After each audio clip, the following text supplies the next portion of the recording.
Tactique du diable de Clive Staples Lewis, 13e lettre.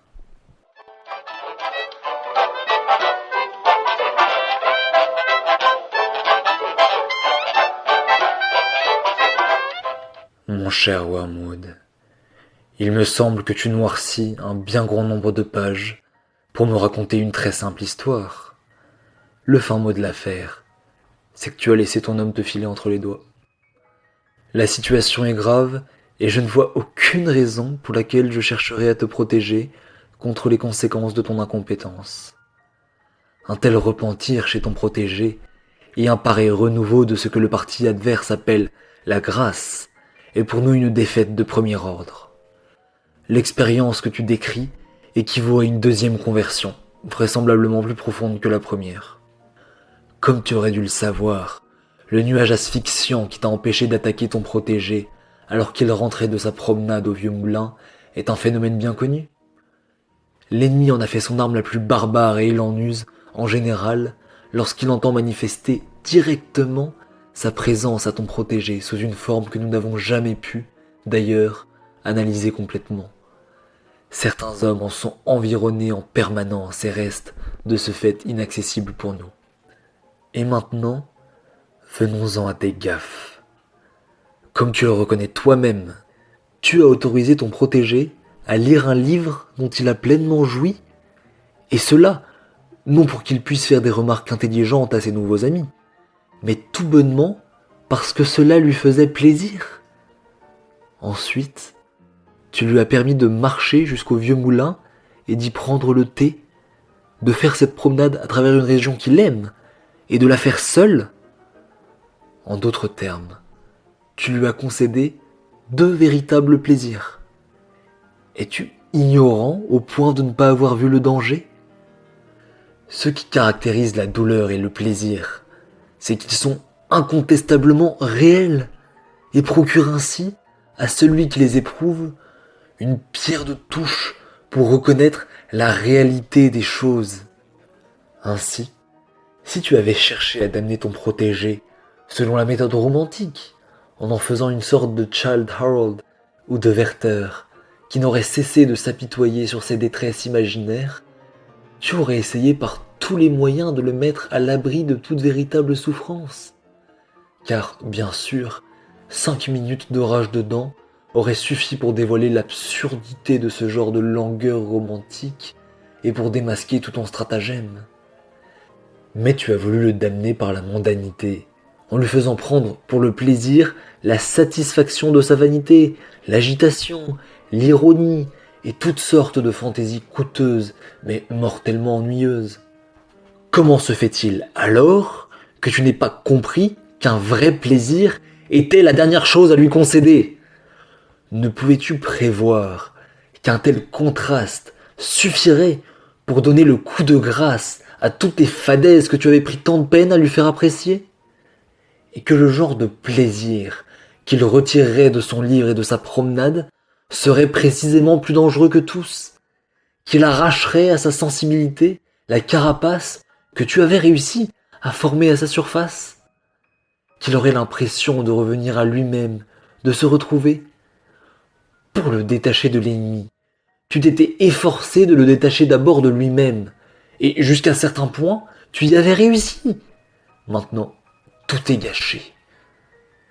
Je sais que l'ennemi cherche, lui aussi, à détacher les hommes d'eux-mêmes, mais il le fait à sa manière.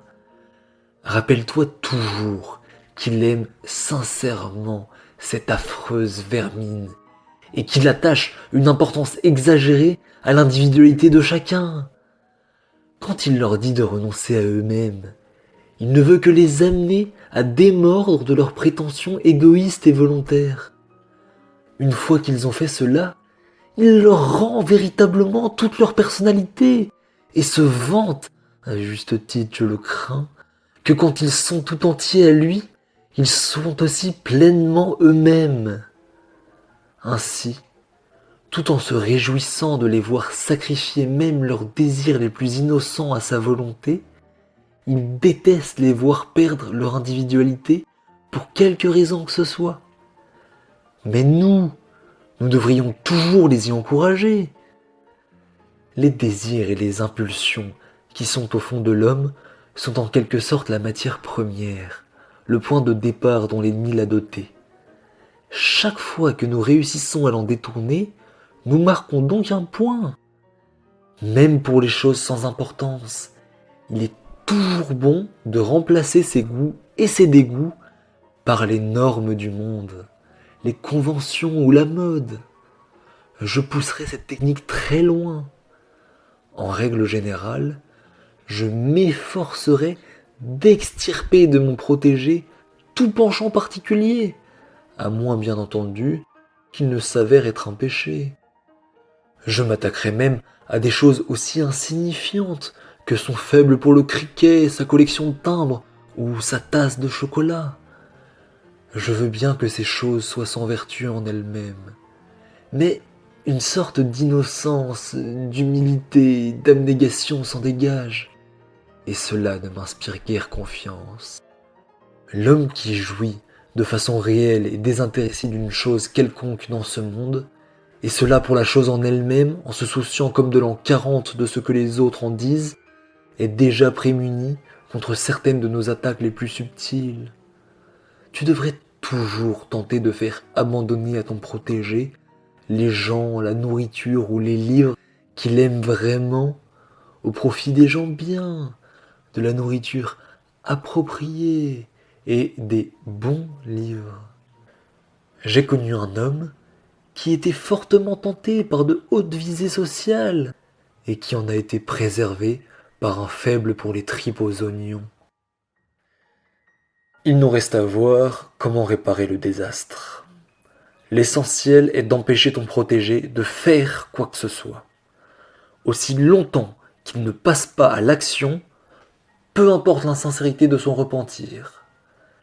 Laisse la petite brute s'y vautrer. S'il s'y sent pousser, laisse-le écrire un livre là-dessus. C'est souvent un excellent moyen de rendre stérile la semence que l'ennemi sème dans le cœur d'un homme. Qu'il fasse n'importe quoi, pourvu qu'il n'agisse pas. La plus grande piété dans son imagination ou dans ses sentiments ne nous nuira pas le moins du monde, aussi longtemps que nous pouvons lui barrer le chemin de sa volonté. Comme l'a dit un homme, les habitudes actives se consolident par la répétition, tandis que les habitudes passives en sont affaiblies. Plus il sentira sans agir, moins il sera capable d'agir et, à la longue, moins il sera capable de sentir. Ton oncle affectionné, Screwtape.